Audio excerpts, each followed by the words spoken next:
So last time we looked at the defining gross domestic product, thinking about what's included in it. And so we can break down actually what goes into the final gross domestic product result for a country using this diagram. So we look, there's four major inputs here. We have a product market where goods and services are sold. Businesses are the major producer for the market, and households are the major consumers. And then we have a resource market.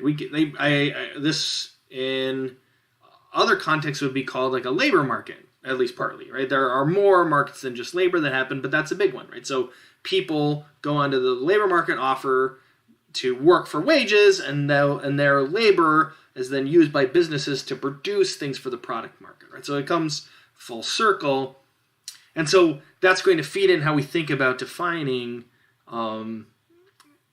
gross domestic product and doing all the necessary accounting for things that should count in it. So we can think of the GDP as fitting in those four different groups. So, and this is on the purchasing side, right? So this is thinking about people's expenditures, people's and businesses' expenditures. So let's start with households. So households, if we're tracking their expenditures, we look at consumption. So you think about things that households spend money on, right? It's for example, a mortgage payment. Well, the interest on their mortgage is not GDP related, but certainly the house at one point was, right? So they're owning and consuming a home. That also, right? Also, and that would be an automobile, right? So if we're driving a car, if it's a new car, that showed up as part of GDP that year. And so we can track all of the new car purchases by consumers across the United States and get a notion for how many automobiles are contributing to GDP within the U.S. Right, and so those are the big ticket purchases: consumer durables, homes, cars, boats, table saws, right, all those things that stick around for a while. And then the second is non-durable, so vacations, groceries, or stuff that just gets used right away that we have to purchase over and over again. The reason those categories are separated out is because there are meaningful differences in patterns in those that we see. So, for example, if we see consumers foregoing purchases of consumer durables, that can represent a feeling of maybe I don't want to be investing right now. I might need the money in the short term to do non-durables. And so a lack of purchasing durables can reflect a decrease in consumer confidence. We measure that directly too, but right, that these are the decision between durable and non-durable consumption by consumers is an important indicator for certain economic outcomes. And also both feed into GDP, right? So consumers can spend money on durable or non-durable things or on services, right? So if you if you need chiropractic service and you spend money to receive it and it provides value for you, then that would be also in GDP as something you're spending money on that's a product of the economy that you're participating in. So consumers' expenditures count towards accounting for all of the GDP. So for businesses, right, so businesses also spend money, but they spend money on different things than consumers do. So they could be investing in equipment, but durable purchases for businesses might be a large robotic welding machine or a new office building, although often those are leases, but they might be leasing it from a leasing company who recently had it built, right? So that would all end up in there, right? So real estate, equipment, the product kind of things that businesses buy. And it's also, so that's business investment. It's right, it can also be other types of investments. But again, we're just thinking about this is money that businesses spend, but not on inventory, right? Not on things that they are going to immediately turn around and sell. But they could be investing in inventory if they're holding it for a little while. So if I'm buying it so that it's safety stock for later, then that would count, right? But if the minute it's gone, then that gets passed on to the next party, right? So, but again, this is things that we can pay attention to. Are businesses investing a lot or not? If they're investing a lot, that's going to feed into GDP, right? As businesses, plow money into investment, that's going to, prop up productivity, and that's something. That's also a leading indicator that we use in approaching recessions, right? So if we see businesses investing drastically less in the short term, this says something about their perception of the coming economic conditions and can forecast a coming recession. So consumer expenditures, business expenditures, government expenditures, right? So again, this is separate from transfer payments, right? So security does not count here because it's not a payment for service, but there are a lot of things the government spends money on that do count as a service, right? So if they hire a soldier to work as a gate guard at Fort McCoy, well, that is a service provided by that soldier the government paid for that's included in GDP. And that's all levels, right? Federal, state, and local. And there's a ton of things that the government pays for that it gets services for, or that other people get services that the government paid on their behalf. In general, we put it all together and have government purchases of all types, all feeding into GDP. And right, if we go back and look at the GDP growth curve in the United States, things were pretty steady state, but if you go into the Great Depression, we have a significant decline in GDP, and then going into World War II, we have a massive increase in GDP as the government financed significant war expenditures using debt. And so the all of those, like planes and artillery shell, all that stuff is a product purchased by the government, and the money they spend on it would count towards domestic production. So the next category is interesting. It ties into last week, right? Net export. So if we are producing a bunch of stuff that we are then selling on to the rest of the world, that's going to feed into GDP. And again, that makes sense, right? So this is if we have a ton of production here in the U.S., just because other people want it doesn't mean it shouldn't count in some sense for as a domestic productive activity. Right, again, you think about it in a really simple example. I mean, what if we have two people that work in the U.S., and what if we have a little teeny country, there's only two people in the country, and they produce beautiful custom postage stamps that are then in high demand. They're not actually using any of them. They just are producing them for export. Well, they're making these amazing, beautiful stamps that are worth a ton of money all over the planet, but not consuming any of them locally.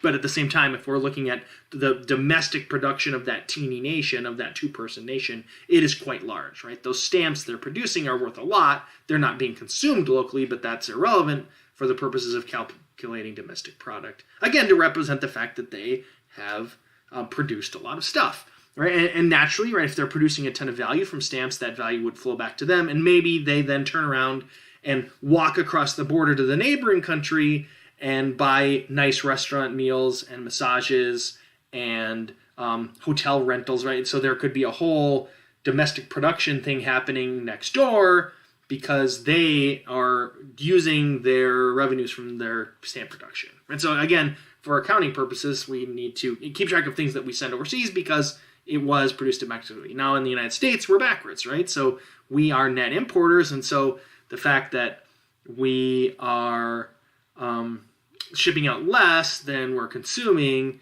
means that in terms of our GDP, we're going to take a penalty for that trade deficit for the same argument, only backwards, right? So if we have a bunch of stuff coming in, we didn't produce it here, so we need to subtract it off in a sense to see what was actually created here.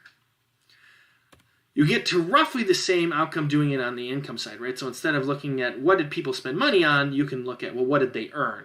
And again, these should sort of balance out on average, right? You can't have wages and consumption mismatched for eternity without having giant debt balloons or a huge savings glut, right? So in the long run, these things should balance out, and for all of these categories. categories, right? But again, so that's the income side versus the production side, and you should sort of end up in the same place. So we'll take a look at some data here. So these are billions of dollars. I should point out that all of these the slides I'm working with here are coming from the there's an economics boot camp done by the Dallas Fed. So the Federal Reserve Bank created this introduction to GDP that we're using. So this is some of the data they've provided. So this is 2008 gross domestic product. You can see the United States is far and above, right? So this is 14,000 billion, right? So 1,000 billion is a trillion. So we have 14 trillion gross domestic product in the United States. That's in U.S. dollars, which is significantly larger than. Now this isn't China isn't. I mean they are, I think, at the moment number 2, but this is not meant to be a complete list of relevant nations, right? This is just I guess essentially a random sample. You can see that, right, that the Zimbabwe doesn't even generate a pixel on this graph. My neighbors, when I lived in California, worked for the Foreign Service in Zimbabwe, and I asked her if she would be willing to share with me a $10 million bill, and because it would be of interest for my teaching, and so she was able to get me one. So but of course, asking for 10 million Zimbabwe dollars wasn't really. We didn't put her out too much. I think it was like $1.70 at the time or something like that. But you can see there's a broad spectrum in total economic output, and you can think about, right, so in terms of all of the output for a whole country, the United States is producing a whole lot of stuff domestically compared to South Africa, which is, I mean, it's not geographically as large as the United States, but it's still a fairly large country and also very populous, and is just producing a very small amount as we of measured GDP. Right. So this is the 2008. We're going to switch to 2010. Unfortunately, this isn't sorted, but you can.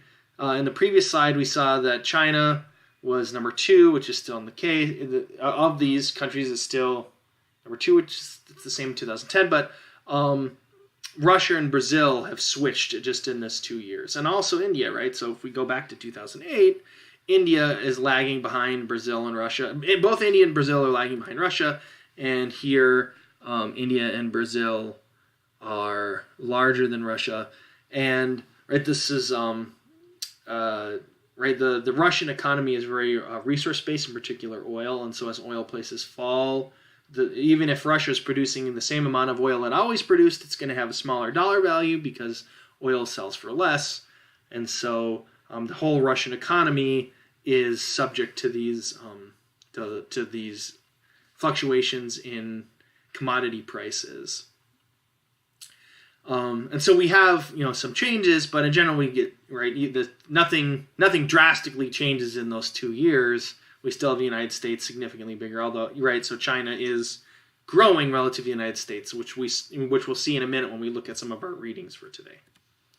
So let's look here at the historical GDP growth in the United States. Now this is fine-grained data where we do have, you can do GDP estimates back, thousands of years into the past. I know there's been some work done based on so when the Roman mints were running, they were very polluting, and so the pollution from minting coins in the Roman Empire spread all over and is actually discoverable via archaeology. So you can look at the time series of air pollution settling into sediment layers and figure out how active the Roman economy was and get estimates. It's also basically true that if you look at the wages paid to Roman legionnaires in gold and the wages paid to United States Army infantrymen, you get to be roughly the same. So there's sort of some interesting parallels there. But this is a more recent data series. So let's talk through what we're looking at. Again, this is GDP, and you can see this is a very smooth, steady climb. I mean, there are bumps and wiggles, but I mean, if you look at the stock market over the same period, it's much wilder fluctuation. So GDP is a very steadily, slowly growing thing. If you later we'll look at some charts from the readings, and you can see that basically the United States back to as far as we have data, reasonable data about it, has had very consistently 2% growth. I mean, again, sometimes it's higher and sometimes it's lower, but on average you get this very smooth, steady thing, and that's what we're seeing here, right? So I mean, it's a curve, but again, if we took the logarithm, it would be a line with a slope of 2%. These gray bars here represent recessions. So you can see there's, we sort of periodically have recessions, 50, 55, 59, 61, 71. We get the double recession in the early 80s. Right, we have the recession right before the Bush-Clinton election in 91. So these recessions, these gray bars, recessions, are declared by, there's a body that after the fact declares when recessions are, but they're done after much time has passed. So we usually, years later, 1 or 2 years later, can look back and say, yes, in fact, the economy shrank, and that's what recessions generally are defined by, as like a consecutive. So multiple periods of shrinking economic output, and as you see, so there's some blips every once in a while. There's a dip that's not gray, but for the most part, we're climbing until we get to the gray, and then we go flat or decline. We had a really big one in 2008, 2009, but they had been growing less frequent up until that point. And we're seeing some indications that recession might be on the horizon, but again, predicting these things is hard. But you can see clearly the Great Recession, the 2009 recession, had a very significant impact on GDP. It's a very at least in dollar values, is a huge drop. In percentage terms, it compares with some of the other really nasty ones like in the early 80s. So. There are other things we can look at besides just strict GDP, right? This is GDP in dollars, right? So in absolute dollars. So an important factor is per capita GDP. So per capita GDP is GDP per person in a country, right? In the United States, we have a lot of gross domestic product.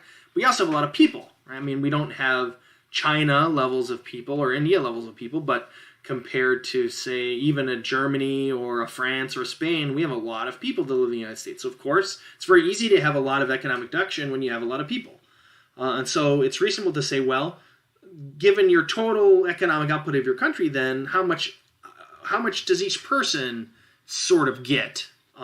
This, of course, can be troublesome if income inequality is high, right? So if you're in a country where just a handful of people get the lion's share of the economic output, then that means despite your nation having a large GDP or even a medium GDP, your experience of living there might be that you and everyone you know is basically in poverty because all of the benefits accrue to the top, right? So different nations have different amounts of inequality. Right? In the U.S., we have inequality on the higher side, whereas if you compare to a country like Cuba, where GDP is actually quite low, but inequality is low, that you get, so Cuba, in effect, isn't going to have a GDP on the level of the United States, but the picture isn't as bad as it looks based on per capita GDP alone. So there's an income inequality factor that ties into this.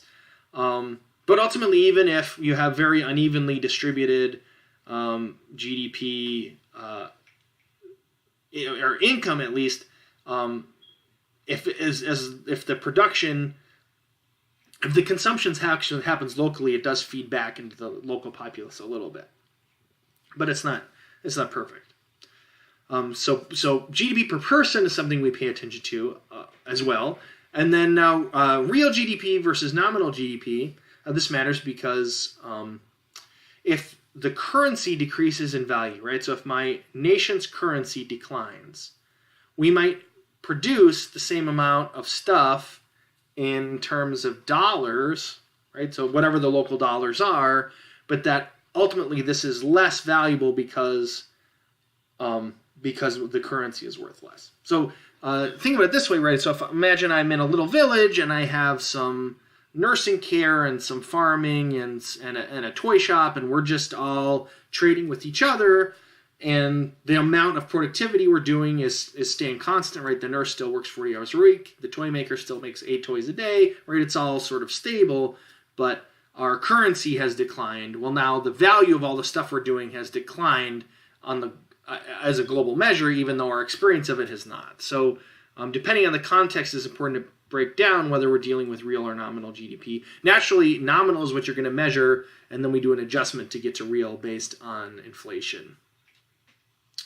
Then the last variation is GDP versus GNP. So gross national product is slightly different. So rather than thinking about what was produced domestically, this is what was produced domestically and internationally by resources owned by locals, by people from our country. So, and that means, and it excludes production produced in the United States or wherever we're considering by factors owned by other nations, right? So if I am, right, so if I'm thinking about the United States gross national product, if a Chinese firm, purchases an American company, operates the company, generates a bunch of product, but then takes all the profits back home, right? The production that they're doing would be in GDP because it's locally produced, but would not be in GNP since it was produced by an entity owned by someone outside. And naturally, right, American interests abroad that are producing for American owners would be included in GNP, even though nobody living in the 50 states ever, could have been within 1,000 miles of it, right? So, so in general, for most purposes, GDP is more useful, but on occasion, GNP can be relevant. So we talked about that. So let's take a look at how per capita GDP differs from GDP overall. So again, we mentioned, right, the United States has a large number of people, and so even though we have GDP that dwarfs all of their nations, our GDP per capita is not quite as impressive. In fact, we're not even leading in this category. We don't, for example, Norway has significantly more GDP per capita than the U.S. does, and there are others as well. Right there, in the Middle East, some of the oil-rich microstates do really well by this measure. All right, we're looking at Australia being basically on par. Greece being close. So if we go back and look at, if we looked at Greece under our old measure, it would look like they're doing pretty terribly, that they're among the smallest GDP producing countries, but on a per capita basis, they're actually doing quite well. And this sort of jives with, your experience. If you think about it, right, that we don't think of India as a wealthy nation, even though, right, as a whole it is, but per person it's not. So depending, right, it matters. If I'm trying to, let's imagine that I'm trying to win a war, right? I want to buy a bunch of planes and bombs and get in a fight with somebody. Well, national production is the relevant for that. So just, having almost 1 billion people in your borders is not a disadvantage for successively fighting combat with a neighbor, but is a disadvantage if you're trying to make each individual feel like they're wealthier than their neighbors, right? So GDP itself matters for, in national politics and influence. GDP per capita, thinking about people's lived experience in the economy, right? So even though the United States has a GDP that dwarfs Australia, Australian citizens probably don't feel all that different from the American citizens in their everyday life. And this is, again, just that switch, but we see Russia and Brazil switching places here, right? Just like last time, but again, India is not even in the picture, again, for having a large population. Right, so we have so To convert from nominal to real, you have to use the GDP deflator, but again, this is just based on thinking about inflation over time. So this is the United States. The red is GNP and the blue is GDP. And you can see, right, for a long time, so these are both, these are both GDP. Yeah, I'm sorry. This is nominal versus real. Okay, so of course, right. So the blue, right. So blue is gross domestic product, 1 decimal, and that's real. And it's going to be flatter. So why is it going to be flatter than the red, which is more steep? Again, because it's inflation adjusted. So in terms of raw dollars, GDP is going to go faster because inflation is inflating, right? So if you go back, right, so when Coke cost a nickel, compared to $1.75 or $1.37 or whatever it is at Quick Trip now, it's still true. We can afford more Cokes now than they could then, but if we use raw dollars, it's going to look overinflated, right? It's true that back and during the times of nickel Coke, people maybe only made $3,000, $5,000, $8,000, $10,000 a year, but once you average it all out, you end up with growth, right? We still experience growth, but it's the blue line rather than the red. So the lived experience of being in the United States feels more like the blue because prices are growing even as production is increasing. But this also highlights the importance of normalizing based on price. Otherwise, it would look like we have much more economic growth than we actually do because part of it is just inflation. Okay, so we talked about GNP. So this is GDP versus GNP. So this is again, these graphs don't look particularly different, but they are slightly different. So the red here is GNP. And as you can see, the U.S. has, in the past, lagged, right? The GNP has lagged and then now is above. So right, so what does it mean if your gross national product is less than your gross domestic product versus more, right? So if we think through how this would go, right? So if I have a bunch of investments abroad, right? So if I'm investing a lot overseas, that means I'm going to generate a bunch of profits overseas that come back to me. But that production from the things that I own overseas are not going to count in my domestic product, right? Because they didn't happen domestically. I'm earning the money, but it doesn't count domestically. And foreign investment in the United States or wherever I am would generate GDP, but then not generate GNP. So what does this mean for GDP to be bigger than GNP for a long time and then to switch? So, right, for GDP to be bigger than GNP, right, it must be the case that domestic production is large, and that would mean, in effect, foreign investment, right? So if the United States is a good target for foreign investment, foreign investment comes, it produces a domestic product, the profits accrue back to the owners that are overseas, and thereby not contributing to GNP, but does contribute to GDP.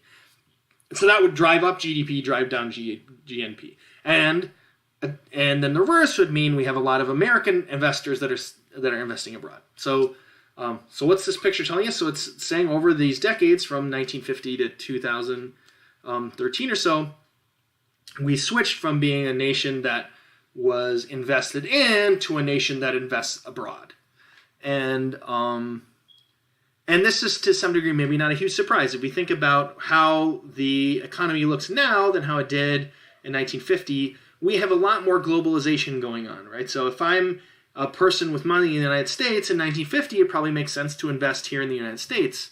And other countries would also invest here because there weren't a lot of stable options other places, right? So for example, China, investing in China in 1950 was a pretty dicey prospect. Also, think about, are we really going to be investing in Vietnam in the late 60s? Whereas now, investing in shrimp farms in Vietnam now is, makes a ton of sense. So things are stable.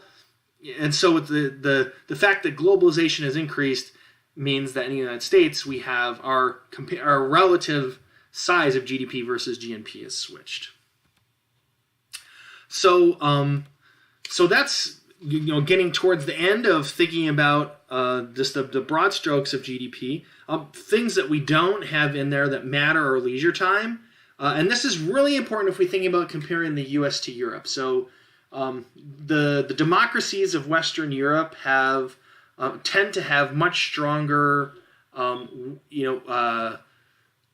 limits on weekly work, more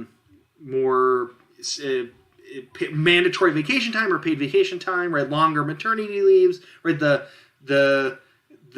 labor policies of Western Europe tend to favor leisure over more working hours, right? So that also leads to more productivity, right? When you have so many hours, you have to use them effectively, and so it drives up labor market productivity there. But leisure time not being in, then in effect penalizes those democracies that have these strong workplace protection policies.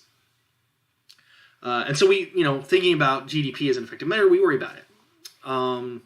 Non-market economic activities, again, domestic things that never hit the market, we don't know.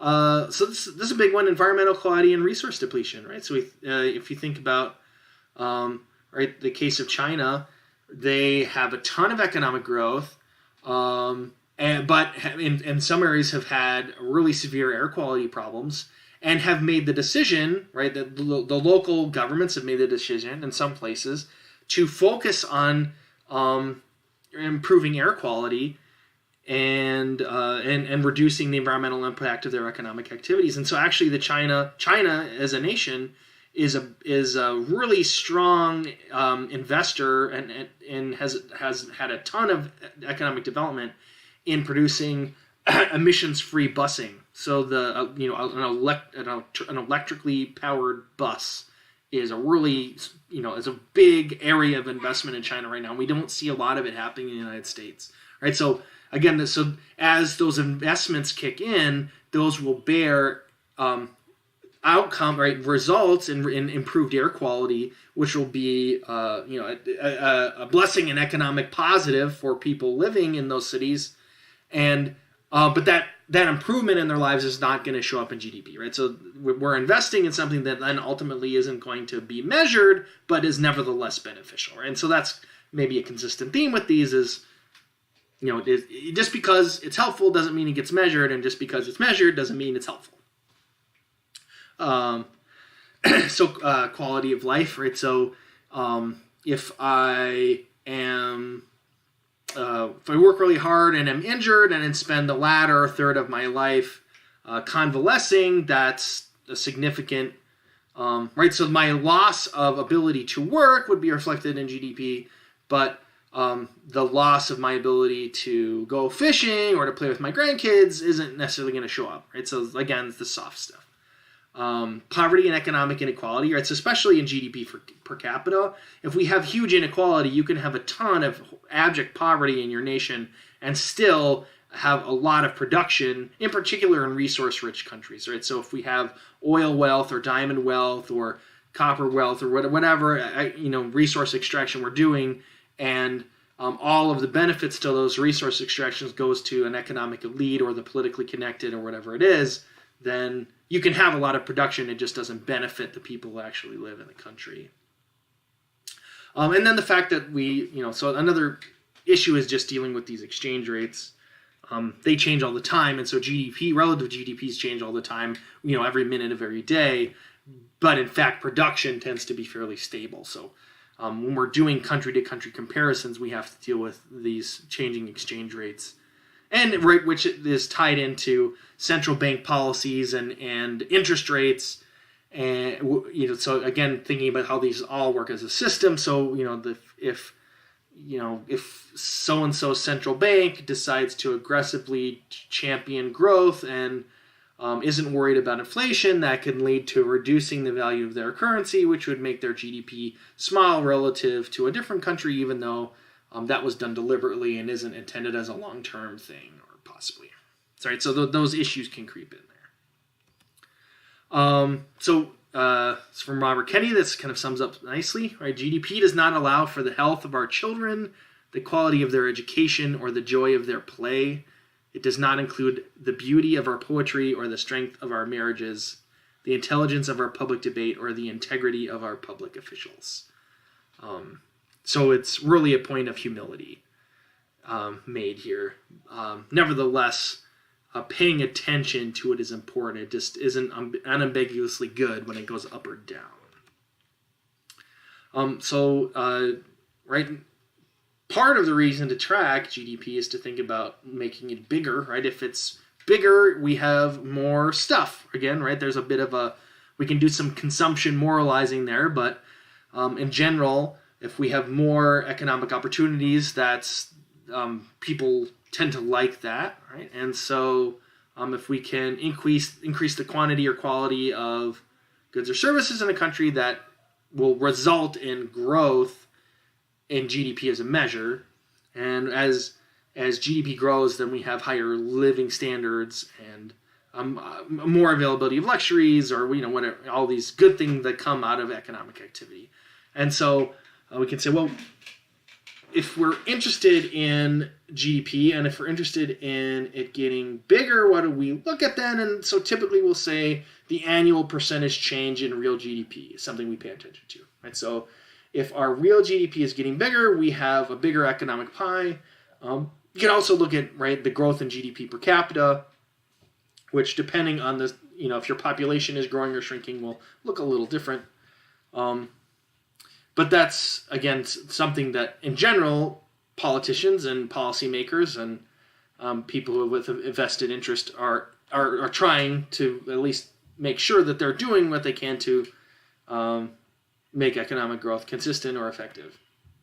So what drives it? So we're going to get into this, in the next lecture when we look into the actual empirical outcomes of what leads to growth. But you could think in general, right, that growth is, at least to some degree, an investment problem, right? That if I take the resources I have and I invest them, think about it in terms of like a farm, right? If I plant seeds to grow new producing fruit trees, eventually that investment will bear fruit, and I'll have a larger production.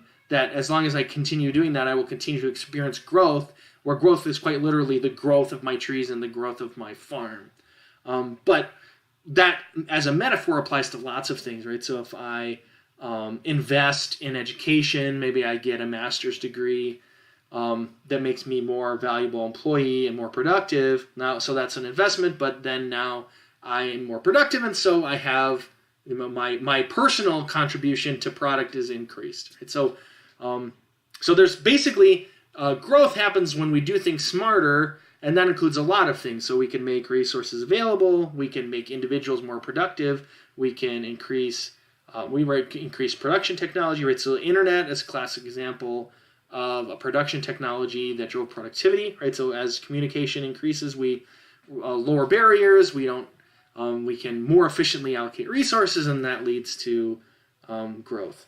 And then trade. So tying in with our discussion last week, as we trade, we have opportunities to find, cheaper resources for us to use in our outcomes, more markets for our products. Right? So it ends up more opportunities to buy, more opportunities to sell. So that leads to growth because you have more opportunities means you can pick the best stuff from a bigger set, which makes it get better on average. So if you think about growth, this is important. So we have this rule of 72. It's just a mathematical result, but if you take 72 divided by the growth percent, that's approximately the number of years to double whatever your economic output is. And so, so if I have a growth of 2, 72 divided by 2 is 36, so it takes about 36 years to double GDP at 2, whereas, if you have 72% growth, that's silly, but you could get roughly annual doubling. Clearly